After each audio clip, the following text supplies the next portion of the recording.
declaration where NATO allies agreed that Ukraine will become a member of the alliance, and allies have reiterated this commitment at every summit since. Kirsten Oswald. Thank you, Mr Speaker. The White House statement released yesterday after President Biden's call with his European counterparts didn't mention sanctions, and although I appreciate that they're not a magic bullet, significant sanctions might serve as an effective deterrent. So I wonder if the Minister is able to confirm that the Prime Minister pushed for significant and coordinated sanctions on yesterday's national security call, and can she also confirm that any such sanctions will target Putin's inner circle, limiting their ability to travel and potentially cutting off access to US, UK and EU banking and credit card systems? Minister. Mr Speaker, we never speculate on future sanctions designations, as to do so could undermine their effectiveness if they come in place, but we are closely monitoring the situation. We have taken action against Russia for its illegal annexation of Crimea. We did this in coordination with our international partners. We worked closely with the EU, the US, Australia and Canada to impose costs on those facilitating Russia's illegal annexation of Crimea and Sevastopol through sanctions, and we will continue to work closely with international partners to ensure that those sanctions remain in place as long as Russia's illegitimate control of the peninsula continues. Rob Jedrick. Thank you, Mr Speaker. President Putin is clearly testing us. If there's a strong enough reaction, he may back off this time. But the softer our response, the more likely he is to go. And that makes this an important test of our ability to engage in collective action. We need to reach and to make public a consensus on specific sanctions that would apply in the event of Russian action. At the moment, I hear from the Minister and the other world leaders stern words, but not specific sanctions that will apply in the event of Russian aggression. Minister. Let me be very, very clear. The Russian government's intent is to destabilise Ukraine. Beyond that, we cannot speculate, but we are monitoring the situation closely and are deeply concerned. It's absolutely critical that we avoid miscalculations, but we do call on the Russian government to abide by its international commitments, the commitments that it signed up to. Any military incursion would be a strategic mistake by Russia. The Russian government should expect massive strategic consequences, including severe economic sanctions. Hilary Benn. Thank you very much indeed, Mr Speaker. Experience shows that President Putin only respects strength of purpose and resolve. Many members have raised the question of the SWIFT system, and I'm not asking the Minister whether that is a sanction that the government is proposing to take. I want to ask how that decision would be reached, because when Iran was excluded from the SWIFT system in 2012, it required an EU regulation to make SWIFT do that, because SWIFT is incorporated under Belgian law. Would such a regulation be required this time if the UK and other governments decided to proceed with excluding Russia from the SWIFT payment system? Minister. Mr Speaker, I cannot comment on hypotheticals, but let me just say it again. I'm going to say it again. Any military excursion would be a terrible miscalculation, and the Russian government should expect massive strategic consequences, including severe economic sanctions. Sir Bernard Jenkins. May I congratulate my honourable friend from the Isle of Wight for being granted this question, and can I also express my disappointment that it has to be an urgent question and the government hasn't already volunteered a statement on this question, because there was a NATO foreign ministers meeting last week. We have a crisis in the Balkans. We have Russia spiking our gas supplies. We have Russia creating the migration crisis in Belarus. We have Russia on aggressive military manoeuvres around Europe with their massively renewed military hardware.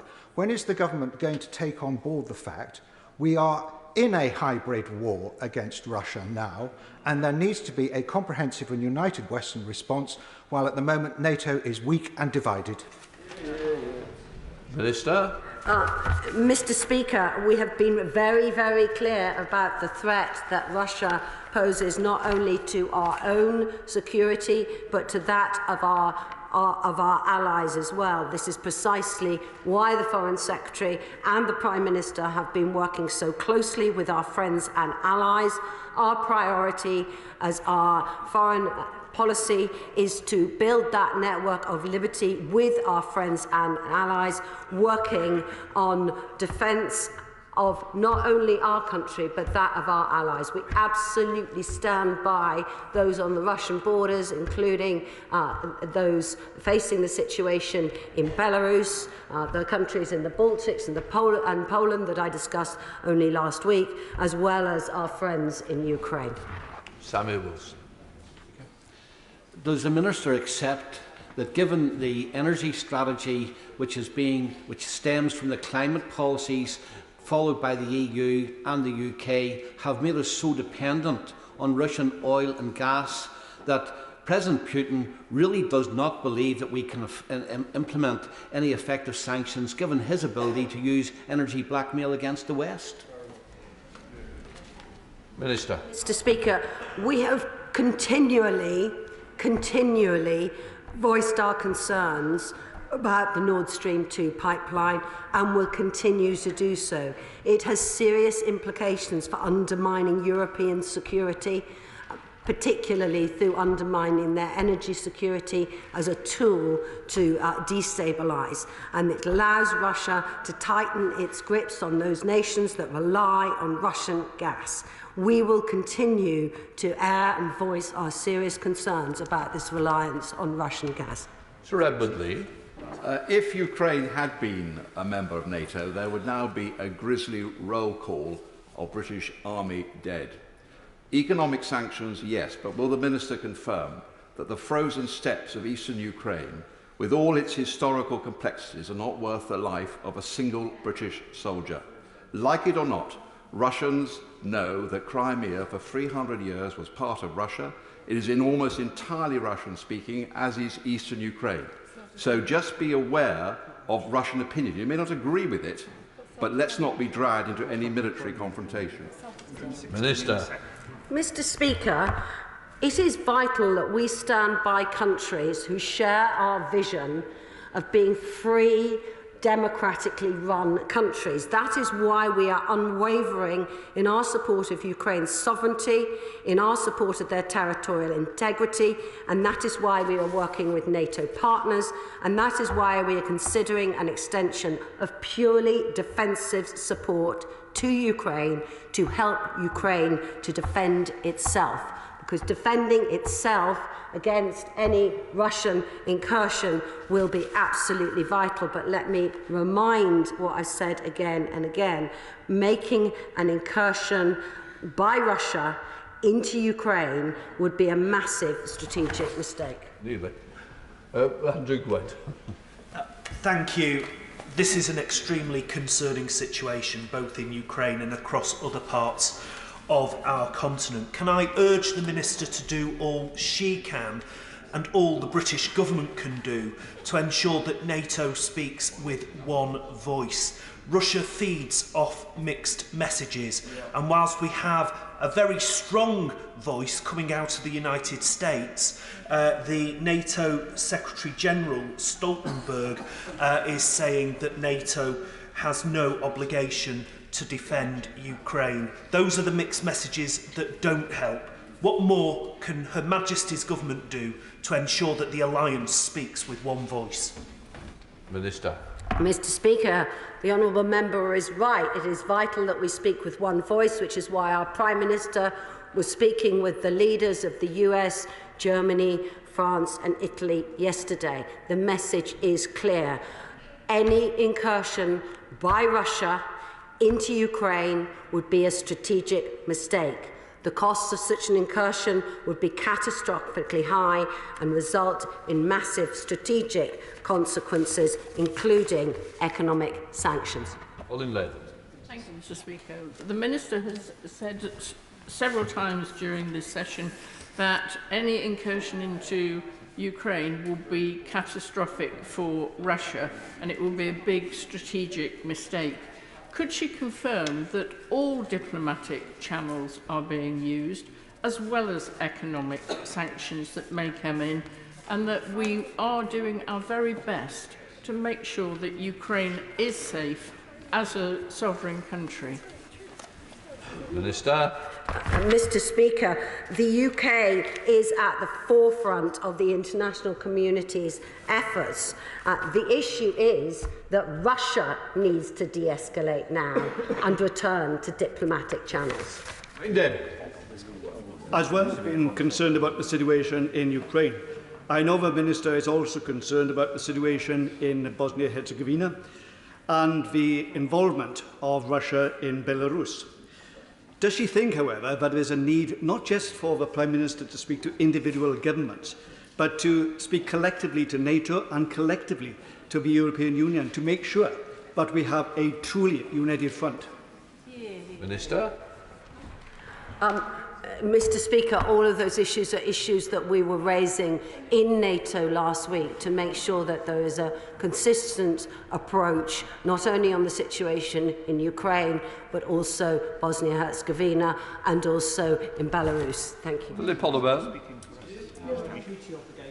Under the Budapest Memorandum include the forward deployment of NATO troops to defensive positions in theatre if invited by the Ukraine government. Minister. Mr. Speaker, we signed the Budapest Memorandum. The Russians signed the Budapest Memorandum. Russia is very clearly in breach of its commitments under that memorandum.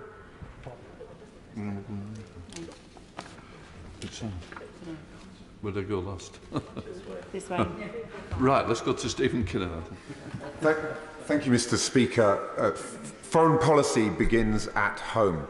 Our ability to project influence around the world depends on the credibility and integrity and transparency of our government and our economy here at home. And yet London is awash with dirty Russian money, and this government has failed for almost 2 years now to implement the recommendations of the Russia report. Can the Minister please explain why the government is dragging its feet on this, because it connects directly to our ability to achieve our objectives as she has set out on Ukraine and beyond? Minister. Speaker, I absolutely refute the suggestion that we are dragging our feet. We already have a number of sanctions in place. We work with our international partners. That is why we have a leading voice, for example, at NATO last week. We will continue to work with our international partners, but I will not comment about specific future sanctions, because to do so will make them ineffective. However, I've made it very clear that any incursion into Ukraine by Russia would be a massive mistake, would lead to severe consequences, including severe economic sanctions. Christian Blair. Thank you, Mr. Deputy Speaker. Can I welcome the tone of my honourable friend, and particularly welcome the training of the 21,000 members of the Ukrainian armed forces by our armed forces as an important game changer over the last 5 years. But in return for our very strong support, will my honourable friend continue to remind the Ukrainian authorities they need to address the issues of corruption and human rights in their own country so we can be properly proud of giving them full support? I think that would be impossible. Mr. Speaker, the UK stands up for human rights and against corruption all across the world. Toby Perkins. Thank you very much, Mr. Speaker. I agree with my friend from Leeds Central that Putin has consistently responded to strength and taken advantage of weakness. And whilst the Minister continually tells us that she's being very clear today, the extent of any British boots on the ground in defence of the Ukrainians is unclear, as is the sanctions that she will propose. So can she be a little more clear in terms of what she's saying about the defensive posture that we may be asking members of the British Armed Forces to take in Ukraine in support of the country that we all wish to express our support of? Minister. Mr. Speaker, the UK and our allies are providing a range of support to Ukraine, including work which is enhancing Ukraine's defence capability. It is really important that we continue to reiterate that this support is fundamentally defensive in nature, and neither NATO nor Ukraine pose any aggressive threat to Russia. Mr. Anderson. Thank you, Mr. Speaker. As we see the build-up of troops on the Ukraine-Russian border, I'd be keen to know if the grey zone sub-threshold attacks, such as cyber, disinformation, are also increasing at the same pace, and what has the government got in place to deal with these to ensure that we control the threat? Minister. I'm not going to comment on intelligence matters from the dispatch box. Yeah. Thank you, Mr. Speaker. Russia's actions are deliberate, they're not accidental, and they're against a clear strategy and sequence. The threat to Ukraine's sovereignty is clear, but so is the threat to our NATO allies in the Baltic states. Can the Minister set out very clearly that the Article 5 protection of our NATO allies in the Baltic states stands firm and it will be unquestionable, and that Britain will not renege on our enhanced forward presence protecting the Baltic states from any Russian aggression there? Minister. UK stands by our NATO allies in the Baltic states. Mr. Speaker, the Foreign Secretary has tweeted, "Allies stand with Ukraine and defend the frontiers of freedom and democracy." Can the Minister confirm that we will use every tool to ensure our NATO allies will stand just as steadfast in ensuring that Ukraine is protected, including, as is suggested, that Putin is going to deploy 175 Russian troops into the area? Minister. Mr. Speaker, let me be very clear. We are standing with our NATO allies, and it's a very clear message from our allies. Any incursion by Russia into Ukraine would be a massive strategic mistake. Dave Dugan. Thank you, Mr. Speaker. I recently returned from the Lithuanian-Belarus border to see firsthand the malign behaviour of Russia on Europe's borders. So we understand this is clearly a very grave situation, and I'm not certain that was reflected in the Foreign Secretary's photo opportunity with the tank in Estonia. So if it is taken very seriously, can we get a grip on the Putin wallets running amok in London with free rein to do whatever they like? That's where we'll get some attention into this situation. Minister. Mr. Speaker, the Foreign Secretary flies the flag for freedom and stands by our troops. Jason McCallum. Thank you, Mr. Speaker. I'm very proud to represent a vibrant Ukrainian community in my Colne Valley and neighbouring Huddersfield constituency, and I'll be celebrating Ukrainian Christmas with that community in January, as I do every year. They will be watching very closely what we're saying here today. Will the Minister once again reaffirm that we are going to work with our NATO allies to send out an unequivocal message that we steadfastly support the sovereignty of Ukraine? Mr. Speaker, we stand with our NATO allies in steadfastly supporting the sovereignty of Ukraine, and may I take this opportunity to wish them a very happy Christmas. Lucky you getting 2 Christmases.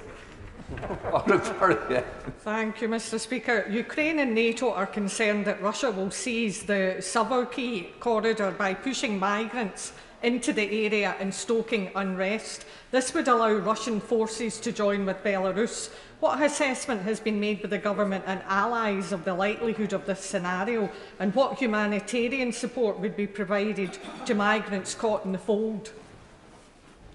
Minister. Mr. Speaker, we have no doubt that there is Russian action both in Ukraine but in other countries as well, that is attempting to destabilise Europe and NATO and our allies. And we are absolutely clear in our integrated review that Russian actions pose an acute and direct threat to national security. As I said from this dispatch box last week, we are providing humanitarian aid to those caught up in the middle of this crisis. Butler. Thank you, Mr. Speaker. I very much welcome the Minister's strong statement of support for Ukraine today. Can she confirm that the firm deterrence and clear warnings that she is making in this chamber about President Putin's behaviour towards Ukraine are also being delivered directly to the Kremlin in a manner that cannot be misunderstood? Mr. Speaker, it is very important that we speak with our allies, with one voice. That is why the Prime Minister spoke to President Biden and the leaders of France, Germany and Italy yesterday, and we are all giving that same clear message on the call that will happen between Biden and President Putin this afternoon. Any military incursion by Russia into Ukraine would be a massive and strategic mistake. Thank you, Mr. Speaker. The focus on physical incursions into Ukraine by Russia shows that we've still got a lot to learn about their way of operating. So could I ask the Minister to confirm that when we talk about looking at defensive options that we might be able to provide to Ukraine to help them deter that threat, that we're also looking at cybersecurity and information, because that is where the Russians are operating right now? Mr. Speaker, it's very helpful to have the Minister for the Armed Forces sitting right beside me. He can be very clear that we are considering responses in all domains. Thank you, Mr. Speaker. As part of our response to this situation and a potential disinformation campaign, would my honourable friend support a strengthening of our £23 million counter-disinformation and development aid package to Ukraine, which can help Ukrainians discern from Russian fiction on social media? Thank you. Minister. Speaker, I'm obviously not going to be able to comment on particular projects from the dispatch box today, but as I have said already, we stand by the people of Ukraine. We are already providing a range of support to Ukraine to help them enhance their defence capability, and we will continue to assess that situation alongside our NATO allies. We now come to the statement where I call Minister Victoria Atkins. Minister. We'll be reading about you over his breakfast tomorrow morning. Well done.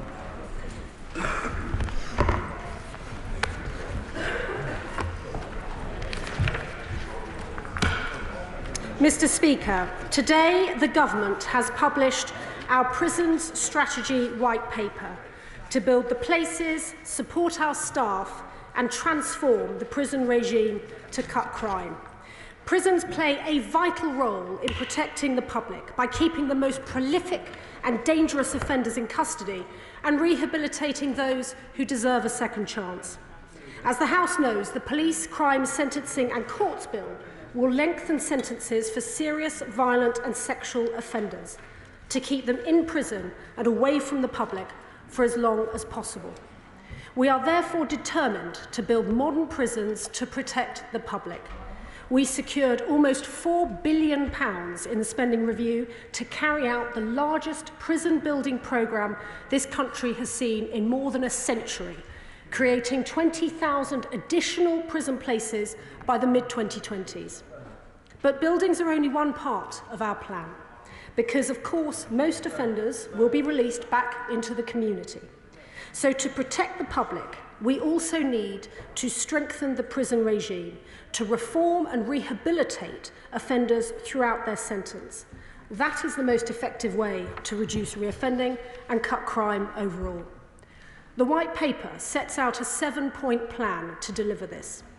First, we will support prisons in taking a zero-tolerance approach to the drugs, weapons and mobile phones that disrupt and destabilise prisons, allowing organised crime gangs to run their empires beyond the prison wall. We will make greater use of our recently installed X-ray body scanners, which are now operating across the closed male estate. This prevents drugs, weapons and phones from getting into our prisons and creates safer